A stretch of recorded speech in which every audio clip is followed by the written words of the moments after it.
buddy, did you hear the news? It's track review.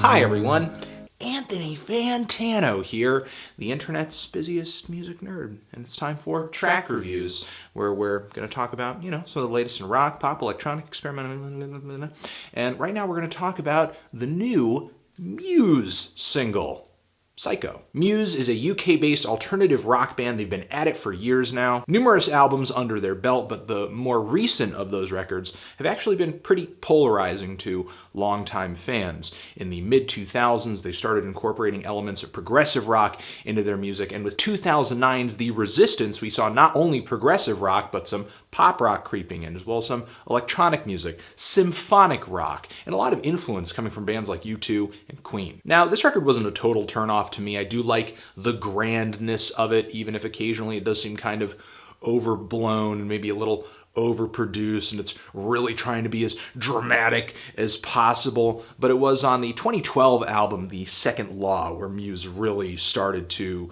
lose me with a series of tracks that not only incorporated just elements of electronic music and even dubstep, but just a lot of gag-worthy pop rock songs on this record too. Nevertheless, I'm into putting the past where the past is, if a band can sort of come out with a record down the road that I enjoy. And now we have Muse announcing that they have a new record on the way. This is the very maybe sexually suggestive album cover of that album. And along with this album announcement came a new single. And there's good news and there's bad news with this single. The good news is that Muse is heading in more of just a straightforward rock music direction. But the bad news is that it's probably the worst single they've come out with since 2012's Madness. The song kicks off with a riff, a guitar riff, that is like such blatant, obvious, just grade A cock rock. Though I do actually think the guitars share a grimy heaviness with like some of Queen of the Stone Age's more recent material, but without any of the nuance or really the sharp, top-notch songwriting. And that is especially clear when you look at the lyrics of this track. Muse is still on a political and socially aware kick in their music with this new single over here, which is not a bad thing in theory, but the message of this song is so chewed up, dumbed down, regurgitated. I feel like they're talking down to me, or that they think the only people who will actually get what they're trying to say with this song are people just too stupid to get anything else just a little more subtle. A fucking psycho! Boo, boo, ba, doo, boo, boo, ba, doo. Such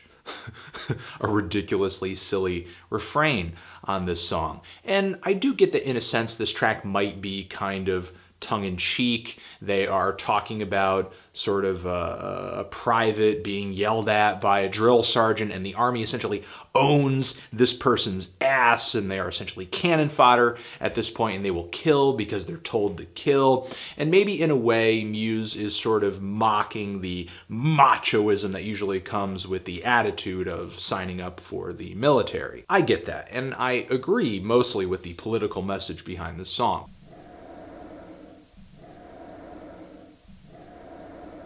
But for me, this track is kind of a case of a piece of art trying to mock another piece of art or a certain kind of expression or mindset, and maybe embodying that mindset more than it is satirizing it. And the things in this track that do make their sentiments clear on this issue, like the drill sergeant yelling at the private like just before the bridge, is just kind of silly and cringeworthy. Still, though, there are a few things that I can praise Muse for on this track. I really liked how the distorted vocals and the very primal drums sounded super dark, maybe even Marilyn Manson inspired on the pre-chorus at one point on this song. I think Muse, for as corny as this riff is, they really rock the groove. After initial listens, I found it kind of hard to not be bobbing my head to this song.